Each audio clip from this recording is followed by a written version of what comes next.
I'm saved because God acted on my behalf, and I'm going to trust him with that. I can't go back in time and watch the real event. I'm limited. I can't experience it. It's perfectly reasonable, and I'm going to accept that God did that.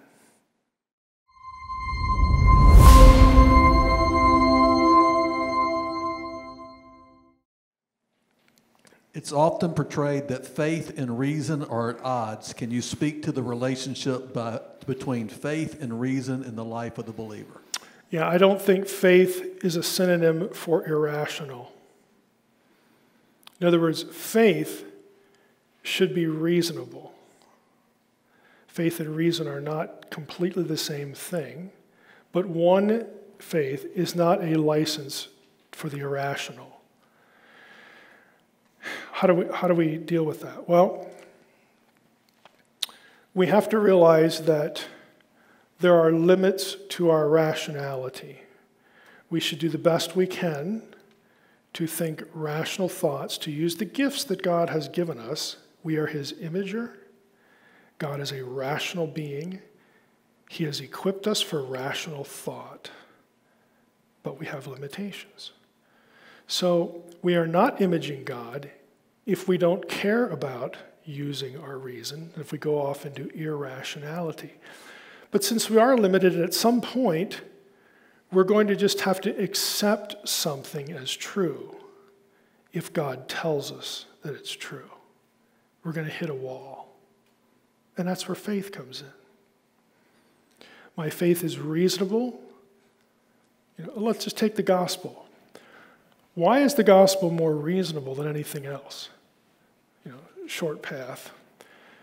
The gospel of the New Testament is the only belief system, the only mode of salvation or presentation of salvation that A, admits that there's a problem.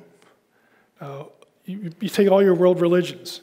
Some say, yep, we got a sin problem. Others say there's no such thing as sin.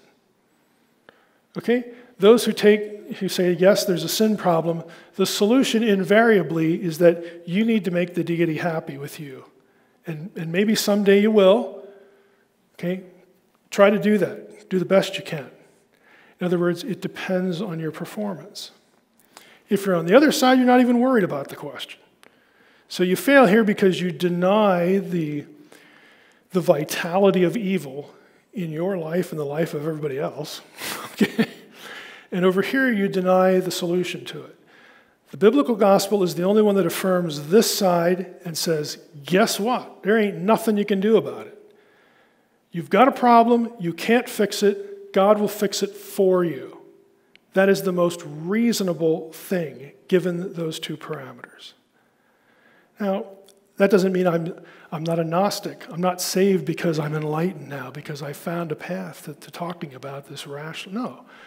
I'm saved because God acted on my behalf, and I'm going to trust him with that. I can't go back in time and watch the real event. I'm limited. I can't experience it. It's perfectly reasonable, and I'm going to accept that God did that. So my faith is faith, because I can't relive it, but it's reasonable.